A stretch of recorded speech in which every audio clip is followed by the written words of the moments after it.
એક મહત્વપૂર્ણ સમાચાર હાલમાં જ મળી રહ્યા છે। ભારતીય સેનાને ખતરનાક અસોલ્ટ રાઇફલ મળશે। આ મહત્વપૂર્ણ સમાચાર હાલમાં જ મળી રહ્યા છે। આતંકીઓનો ખાત્મો બોલાવવા માટે રશિયા સાથે ડીલ કરવામાં આવી છે।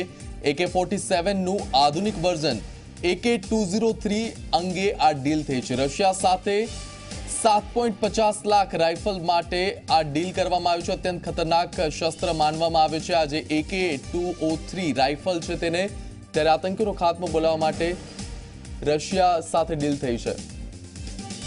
આ વિશે વધુ માહિતી સાથે જોડાયા છે અમારા સંવાદદાતા મુફદ્દલ કપાસી। મુફદ્દલ, એક મહત્વપૂર્ણ સમય છે, મહત્વપૂર્ણ ડીલ કરવામાં આવી છે, શું છે વધુ વિગતો?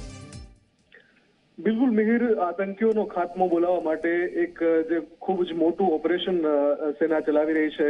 NSA અજીત ડોવાલના નિરીક્ષણ હેઠળ જે ઓપરેશન ઓલ આઉટ ચલાવી રહી છે, એમાં સેનાને જે સૌથી મોટી તકલીફ પડી રહી છે એ જે જૂના હથિયારો છે, ખાસ કરીને AK-47 તો છે જ, પણ જે અપગ્રેડેડ વર્ઝન જેમ કે US અને જે રશિયન આર્મી છે એની પાસે જે અપગ્રેડેડ વર્ઝન છે, આ અત્યારે જે ડીલ થઈ છે એ રશિયાની જે કલાશનિકોવ રાઇફલ છે 200 સિરીઝની, એ પૈકીની AK-203 આ એકદમ અપગ્રેડેડ વર્ઝન છે AK-47 નું, અને આવી 7.5 લાખ રાઇફલ માટેની ડીલ થઈ છે।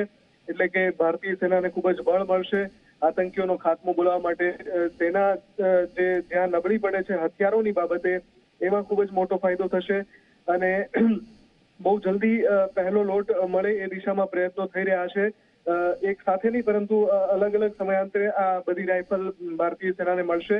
પણ ખૂબ જ મહત્વની બાબત એટલા માટે છે કે ઘણા લાંબા સમયથી આ મુદ્દો ચાલી રહ્યો છે અને અત્યારે જ્યારે આ પુલવામા અટેક બાદ એ મુદ્દો ચર્ચામાં છે કે શસ્ત્રો જે છે સેના પાસે અદ્યતન નથી, અપગ્રેડેડ નથી, ત્યારે આ સમાચાર ખૂબ જ મહત્વના છે। જી મુફદ્દલ, આભાર આપનો આ સમગ્ર માહિતી બદલ। તો એક મહત્વપૂર્ણ સમાચાર કહી શકાય, આતંકીઓનો ખાત્મો બોલાવવા માટે ભારતે રશિયા સાથે ડીલ કરી છે અને AK-47 જે રાઇફલ હોય છે તેનો આધુનિક વર્ઝન એવા AK-203 ભારતીય સેનાને આપવામાં આવશે, જેથી કરીને આતંકીઓનો ખાત્મો બોલાવી શકાય। અસોલ્ટ રાઇફલ છે કે જે ભારતીય સેનાને અપાવશે અને તેનાથી આતંકીઓ સામેના જે કાર્યવાહી છે તેમાં ઘણી જ મદદ મળશે।